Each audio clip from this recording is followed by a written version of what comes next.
নমস্কার দর্শক বন্ধু, ভাগ্যরেখা আপনাদের সবাইকে স্বাগত জানাই। আজকে আমরা আলোচনা করব 2019 সালে সিংহ রাশির এপ্রিল মাসটি কেমন যাবে। এই এপ্রিল মাসে সিংহ রাশির জাতক জাতিকার বেসরকারি চাকুরিতে কাজের সুনাম আপনারা পেতে পারেন। এছাড়াও ব্যবসা ক্ষেত্রে কোনো সমস্যা আসতে পারে, কোনো স্বজন বিয়োগে মন ভারাক্রান্ত থাকতে পারে। সম্পত্তি বিষয়ে পিতার সঙ্গে মতবিরোধ দেখা দিতে পারে। এছাড়াও ন্যায্য পাওনা থেকে বঞ্চিত হওয়ার আশঙ্কা। সংযত থাকবেন, ধৈর্য হারাবেন না। হঠাৎ কোনো ঘটনায় সংসারের প্রতি বিতৃষ্ণা আসতে পারে। আপনার ভুলের জন্য কাজকর্মে ক্ষতি হতে পারে। মাথা ঠান্ডা রেখে কাজ করবেন। কোনো গোপনীয় কথা অপরের কাছে কখনোই প্রকাশ করবেন না। কোনো বিপরীত লিঙ্গের দ্বারা ক্ষতির আশঙ্কা। অশুভ গ্রহের প্রভাবে দেহের আঘাত লাগতে পারে। এছাড়াও সরকারি চাকুরিতে বিভাগীয় বদলির সম্ভাবনা দেখা যাচ্ছে।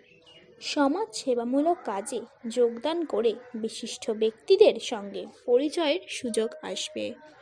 গৃহে আত্মীয় সমাগম ব্যবস্থা ও অর্থ ব্যয়। এছাড়াও সাংসারিক ব্যয় বৃদ্ধির ফলে আপনার চিন্তা বাড়বে। রাজনৈতিক কোনো ঘটনায় শারীরিক ক্ষতির সম্ভাবনা। ক্ষেত্রে বিশেষে চাকরি পরিবর্তনের সম্ভাবনাও আছে। রাজনীতিবিদদের জনসংযোগ আরও বৃদ্ধি পাবে। পারিবারিক ক্ষেত্র শুভ বলা যায়। ছাড়া হঠাৎ কোনো কাজকর্মে কোনো জটিলতা দেখা দিতে পারে। নতুন কোনো অর্থ উপার্জনের কথা চিন্তা করতে পারেন। স্ত্রীর সহানুভূতি ও সহযোগিতা পাবেন। বিজ্ঞানের ছাত্রছাত্রীদের পরীক্ষা সংক্রান্ত কোনো বিষয়ে সমস্যা আসতে পারে। ব্যবসায় পাওনা অর্থ পেতে বিলম্ব হতে হবে এবং স্বাস্থ্যাভাব শুভই বলা যায়। প্রতিবেশী বিবাদের ফলে উত্তেজিত হয়ে উঠতে পারেন। চাকুরি ক্ষেত্রে সহকর্মীর সঙ্গে মতবিরোধ দেখা দিতে পারে।